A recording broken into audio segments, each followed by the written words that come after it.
เอาแล้วไปเรื่องใหม่เนาะโทรศัพท์สภากาแฟ EP 2เราจะปรับแบบรูปแบบรายการใหม่เนาะแบบสบายๆเป็นยังไงช่วงนี้เวียกงานเอาแบบเฮาล้มกันเลยเนาะก็เวียงงานก็ให้ประธานโนเปิดก่อนบ่เปิดมึงดูเป็นยังไงเฮ็ดอย่างช่วงนี้เฉพาะเวียงงานส่วนตัวงานออกนะครับงานออกแบบเนี่ยช่วงนี้ว่าก็โปรเจกต์ก็มีงานส่วนหลายก็เป็นงานที่อาศัยเนาะที่ว่าหลักๆแล้วก็มีเฮ็ดอยู่บริษัทตัวนึงก็เป็นเกี่ยวกับพวกรีสอร์ทพวกอย่างต่างๆสำหรับเวียกปัจจุบันก็ส่วนหลายก็จะเป็นเวียกงานแหละเป็นเวียกออกแบบงานเวียกก่อสร้างนู่นนี่นั่นเบิ่งสนามกีตาร์ดิเวียกตรงนี้มีอยู่ใส่เด้ช่วงนี้กับผู้ที่ออกพรรษาวันมาดนี่ก็มีเฮือนหลังนึงกำลังสิได้นั่นนะครับเป็นเฮือน2ชั้นแบบพิมพ์ลาวนิยมนี่แหละแสดงว่าซิวิลล่ากับวิลล่าแต่เป็นคล้ายๆคือคลาสสิกผสมวิลล่านะแบบผสมผสานกัน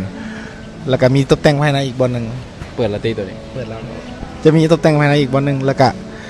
อีกโปรเจกต์นึงมันใกล้ๆนี่เดี๋ยวเฮาสิเอาให้เบิ่งหลังจากที่มันได้มีกันคืบหน้าจันจอกช่วงนี้จังได๋ เวียกงานการสอนหรือว่าเวียกส่วนตัวนี่ก็หลากหลายอยู่ติเรื่อยๆตอนทำการสอนเนาะ EP 2การสอนกับมันมีฮับออกแบบเป็นเฮือนหลังนึงเป็นเฮือนทรงจีนเคยได้ยินบ่ธรรมดาพออยู่ลาวเฮาส่วนหลายก็มักเฮ็ดแต่คลาสสิกนะคนลาวนี่บ่ฮู้จักสไตล์หยังฮู้แต่โมเดิร์นคลาสสิกแรงลาวทรงลาวคำว่าแอนจั่วเลยมันทรงลาวรถ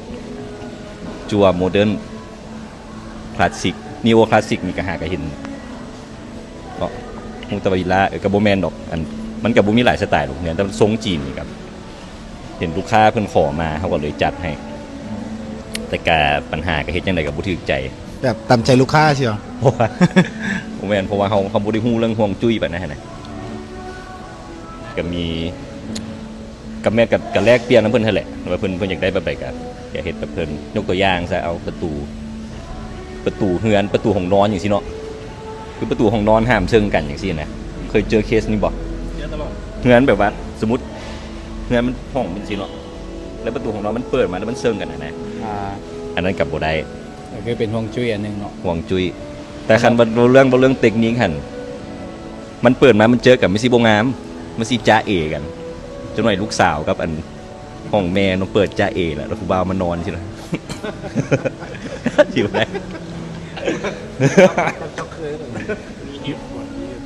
ตัวนั้นมันก็มีส่วนแล้วก็คือประตูหน้ากับประตูหลังเชื่อมกันนะเนาะพื้นเป็นเฮือน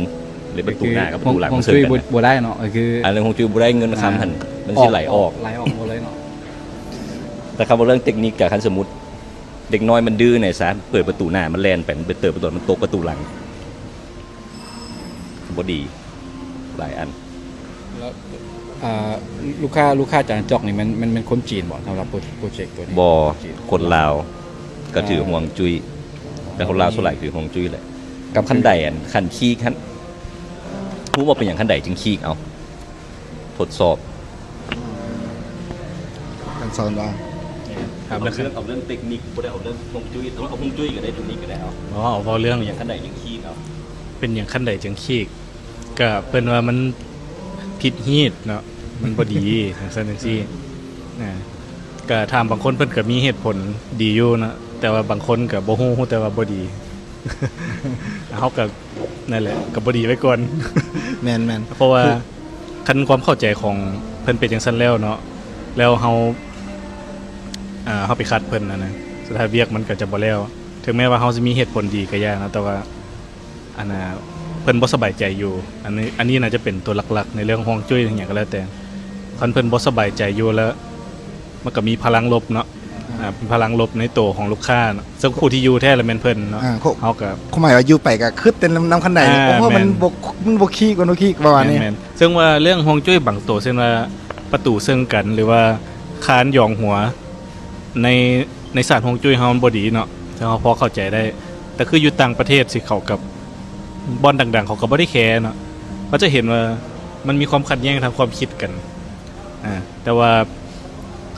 ของทางเฮานี่เพิ่นจะบ่สบายใจเนาะอันนั้นคือหลักๆเฮาก็เลยว่าต้องเบิ่งในเรื่องจิตวิทยาของคนอยู่นำสินะอันนี้ก็เป็นส่วนหนึ่งที่เฮาต้องเบิ่ง แล้วก็ว่าเรื่องอันลูกขั้นไหนขี้ขั้นไหนควรอันอย่าสั่งแต่ว่านั้นครับโอ้มื้อนี้ก้าวขวบเบิ่งได้ออกงานวะเนี่ยนะจึงสิโชคดีนะบางคนถือฮอดขนาดหมดเลย แต่ก็มันก็แล้วแต่ความเชื่อเนาะเฮาก็บ่ว่าเลยแต่ว่าโดยส่วนตัวเรื่องขี้ขั้นไหนควรน่าจะเป็นแต่ก่อนมันเป็นขั้นไหนขึ้นเฮือนเนาะมันจะเป็นคล้ายๆมันมีซานเฮือนเวลาขึ้นมันจะช่วยจังไดวะสิ้นสุดอยู่ก้าวย่างที่เท่าใดเลยก่อนจนกลายมาเป็นความเชื่อเพี้ยนมาคือจังสอนว่าแหละมันกลายมาเป็นถ้าบ่มันขี้นี่ข่อยอยู่บ่คักใจปานใด บัดสุดท้าย เนาะมันแม่นคือจางสอนว่ามันอาจจะเป็นความเชื่อเนาะแต่ว่าในตัวจริงแล้วหลักการออกแบบเนาะก็คือว่าสเต็ปของคันไดเนาะก็คือเราต้องได้อิงใส่หลายปัจจัยหนึ่งมาคือเรื่องการกฎระเบียบของความสูงของแต่ละเขตนู่นนี่นั่นต่างๆเนาะเพอแต่ละเขตบ้านเขาจะกำหนดความสูงของอาคารแต่ละหลังด้วยกันกรณีว่าเขตอนุรักษ์เมืองเขตแคมป์ของเนาะเขาให้ความสูงอันนี้แต่ว่าถ้าเขาชิไปเอาเรื่องของสเต็ปคันไดเนาะมาฟิกสำหรับการออกแบบเขาเนาะมันก็มีผลเสียของมันคือว่ามันอาจจะผิดกับการใช้งานตัวจริงก็คือสเต็ปคันไดว่าความสูงกับเจ้าให้มาประมาณเขตนี้ประมาณสั้นหนึ่งประมาณ3 เมตรหรือ4 เมตรหน่อยในบางเขตที่ว่าเขาเจ้ามีกฎระเบียบแต่ว่าเฮาเฉลี่ยสเต็ปของคันไดเนาะ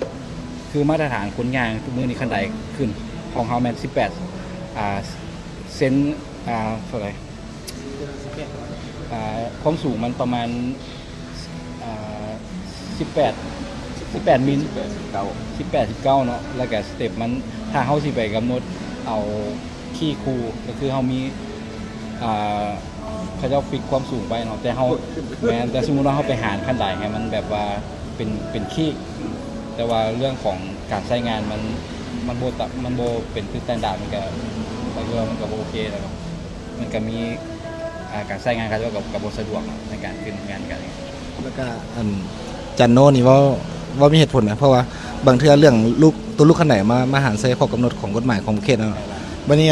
ว่าเรื่องสเต็ปของผู้เฒ่าผู้แก่ซะแบบขึ้นยากลงยากเวลาอนาคตอย่างซี่นะประมาณ17-18 เซนนี่ก็น่าโอเคแล้วก็มันก็ขึ้นน้ำพื้นที่ของที่เฮาสิเฮ็ดคันไดเนาะคันไดขึ้นบางเทื่อเขาเจ้าอาจจะมีสเปซที่มันจำกัดเนาะเหมือนตัวอย่าง3 เมตร 2 เมตรแต่ถ้าเฮาสิไปเอาตัวนั้นมาฟิกสำหรับการออกแบบเนาะมันก็ค่อนข้างยากหน่อยนึงเพราะว่าเฮาเฮ็ดงานก็คือเฮ็ดให้คนอยู่อาศัยสะดวกสบายอยู่ขึ้นงานขึ้น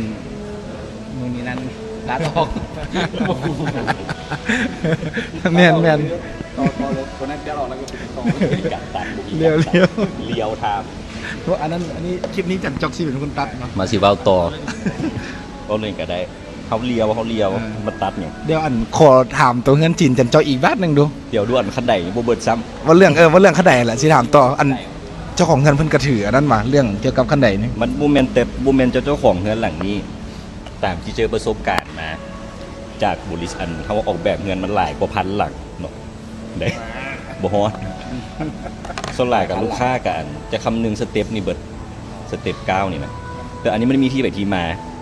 อันนี้เป็นบทเรียนเด้อเป็นบทเรียนสอนนักศึกษามันมีที่ไปที่มาอันสเต็ปมันน่ะมันบ่แม่นเรื่องความเชื่อแต่อย่างเดียวบ่เรื่องวิทยาศาสตร์นำเวลาขึ้นคันใดนี่ก้าวขาได้เอาพวกตัวก้าวขาได้แบบคันว่าคันว่าเขาบ่ได้คำนึงนะแบบว่าบ่ได้คำนึงแล้ว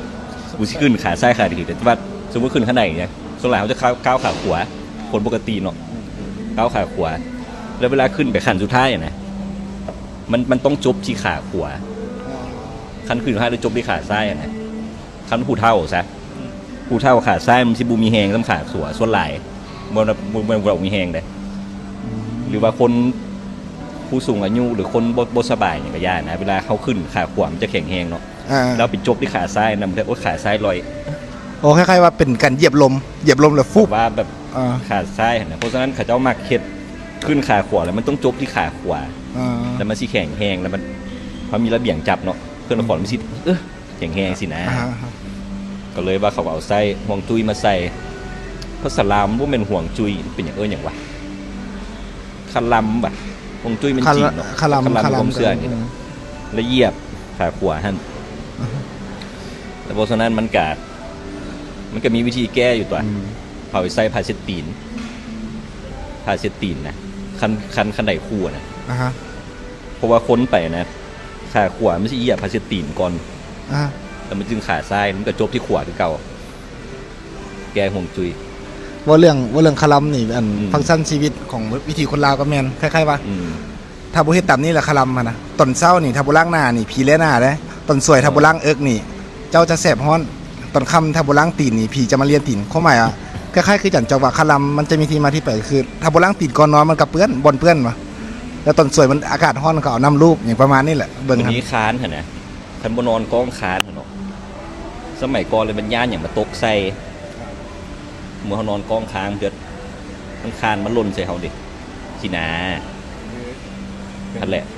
เป็นความเชื่อของคนส เสื มั อย ตะ เอา กี้ ความ เนาะ เสือมาป่น แต่ว่าเว้าเรื่องคานเฮานอนอยู่กองคานตัวนี้มันก็เป็นฮวงจุ้ยของจีนคือกัน ที่ว่าบ่ให้นอนกองคานหรือว่าคือเนาะว่ามันก็เป็นมันเป็นความเชื่อของคนจีนเนาะว่า โอ้ยมีผีมีอย่างนี้แหละ ประมาณ ผีย้อนขาชี้ขึ้นหนัก แต่มันก็มีได้ด่าผมว่าสมือนี่ ว่าเรื่องคานเนาะก็มันก็มีหลายๆศาสตร์ที่เขาเจ้ากล่าวถึงเรื่องคานเนาะในทางที่บ่ดี แต่ว่าทำอิฐที่ก่อนที่เราจะศึกษาเรื่องฮวงจุ้ยนี่เนาะสิ่งแรกที่เรามองเห็นเวลาคานอยู่เทิงหัว คือความบ่สบายใจ แต่ทั้งที่เรายังบ่ฮู้หยังเลยเนาะแต่ว่ามันคือความรู้สึกแรกที่ว่าแวบเข้ามาในหัวเรานะมันก็เลยเป็นอันนั้นอาจจะเป็นที่มาของเพิ่นศึกษาในสิ่งที่บ่ดีต่างๆนั่นแหละ อ่าฮะก็เรื่องคานขอเสริมนิดนึงคือจันสอนว่าหนึ่งมันบ่สบายใจเนาะแล้วทางต่างประเทศคือพวกยุโรปเนี่ยมันมีสร้างที่อยู่ถึงหลังคาเด้เวลาคานปุ๊บว่างานสถานนั้นถล่มลงมาหรือมีเกิดแผ่นดินไหวแล้วมันจะถือเข้ากันโมซั่นซะจะมีโอกาสรอดยากอย่างประมาณนี้บ่เนาะ เป็นอันเดียวกันกับที่อันน่ะเพิ่นบ่ให้เฮือนครัวอยู่กล้องบนนอนเนาะบนเตียงนอนกับเวลาเกิดอัคคีภัยหยังขึ้นมานี่ไฟมันจะลามขึ้นมาไว้ อันนี้บ่แม่นแค่ทฤษฎีนะคือสิ่งที่เคยเกิดขึ้นมาแล้วในบ้านเฮาครับในวัยวังหนึงนี่ก็เกิดขึ้นมาแล้วแล้วก็เป็นหนึ่งในเหตุผลนะที่ว่าเพิ่นบ่ให้เอาครัวฮ้อนมาอยู่เซิงบนนอน แต่สำหรับคนที่บ่ฮู้ก็อาจจะมองว่ามันบ่ดีแค่นั้นเอง แต่ในทางวิทยาศาสตร์แล้วคือนั่นแหละเรื่องอัคคีภัยครับ และนอกจากเรื่องคล้ายๆนี่เบื้องนี่ว่าเรื่องกันเฮือนครัวเนาะเป็นบอนสะสมเคมีนะ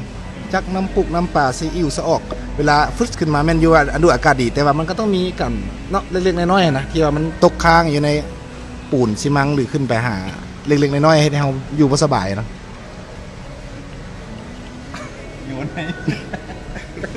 เดี๋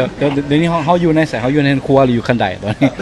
เอาในครัว สรุปหัวข้อ EP นี้แล้วมันห่วงจุ้ยแบบนี้ รู้สึกว่าเฮาหัวข้อเฮามันเริ่มลามแล้วก็เริ่มมั่วไปแล้วตอนนี้ยังหาจุดจบบ่ได้เนาะ บัตรเจ็ดในการเปรียบเทียบหัวข้อบัตรเจ็ดในการ หัวข้อบัดเจ็ด เป็นว่าลูกค้าเวลาเห็นแบบของมันจะบอกเรื่องงบเขาจะ เอาจบ EP 2ก่อนบ่สู้จบสั่นห่วงจุ้ยสรุป จานจอบ เอาห่วงจุ้ยต่อก่อน แต่ว่าจัน เอา โน้นอาจจะมี เอาเคส เรื่องของจุ้ยนี่มีเมียนเสริม เอาเคสต่อเคสพอไป อ่า เอาเคสต่อมาก็คือห้องน้ำทางหน้าเฮือนเคยเจอบ่อยนี่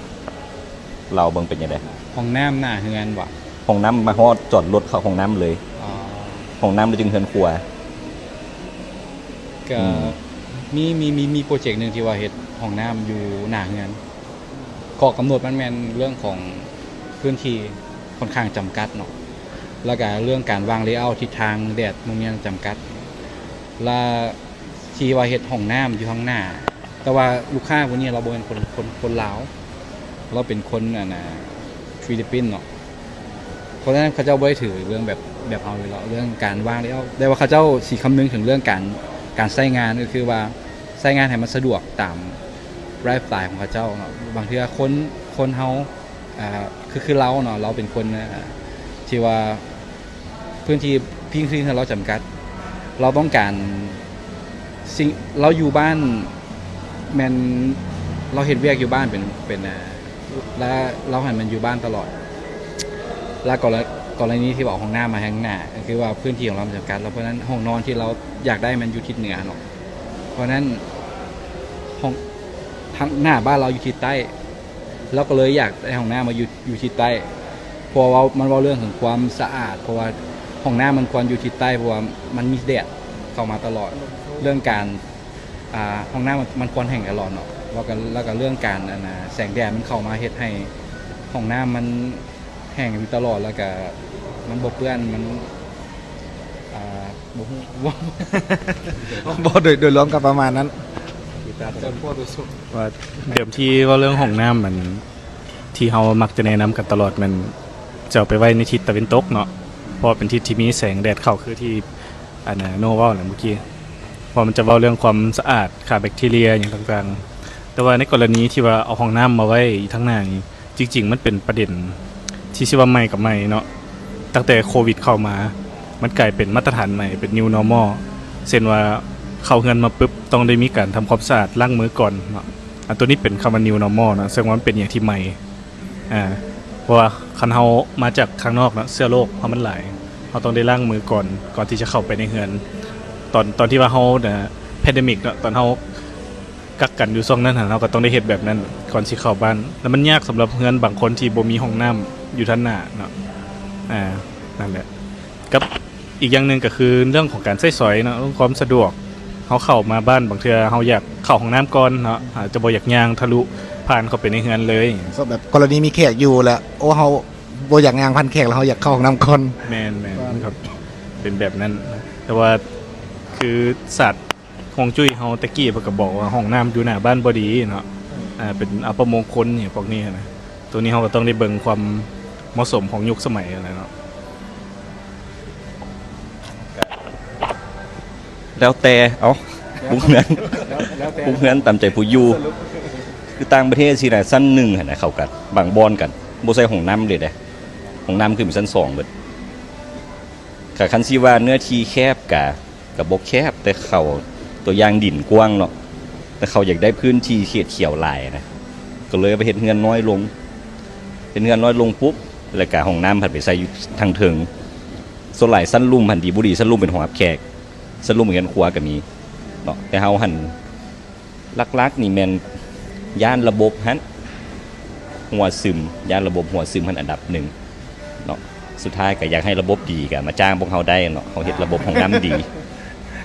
ขาย เนาะเอามีอย่างตื่มบ่เรื่องฮวงจุ้ยที่เคสเจอเสาสิเสากลางเฮือนอย่างนี้สิเสากลางเฮือนอันนี้ประเด็นอันดับ1เจอตลอดแต่ต้องยกตัวอย่างมือรู้เจอเคสอย่างแน่ไปเจอเคสอย่างแน่เสากลางเฮือนโมเมนต์เสาเอกเสาคือส่วงมันกว้างเนี่ยเนาะจังไดก็บ่ไหวแล้วต้องได้ใส่แล้วเสาเราดูไปเจอเคสอย่างไดลูกค้า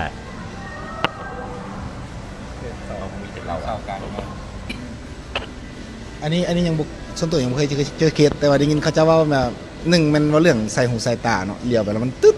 มันคือมีเสานะบางคนก็ไปตกแต่งด้วยบิวอินใส่เพื่อให้มันเป็นงามแต่ว่าเรื่องการหนีตายหรือว่าการเกิดอัคคีภัยอย่างต่างๆเวลาแล่นมามันก็ต่ำเสาหั่นนะถ้าว่าทรงกว้างแน่ก็บ่เป็นหยังแต่ว่าเรื่องเคสที่เจอกับตัวเองกับลูกค้ายังบ่เจอเทื่อตัวนี้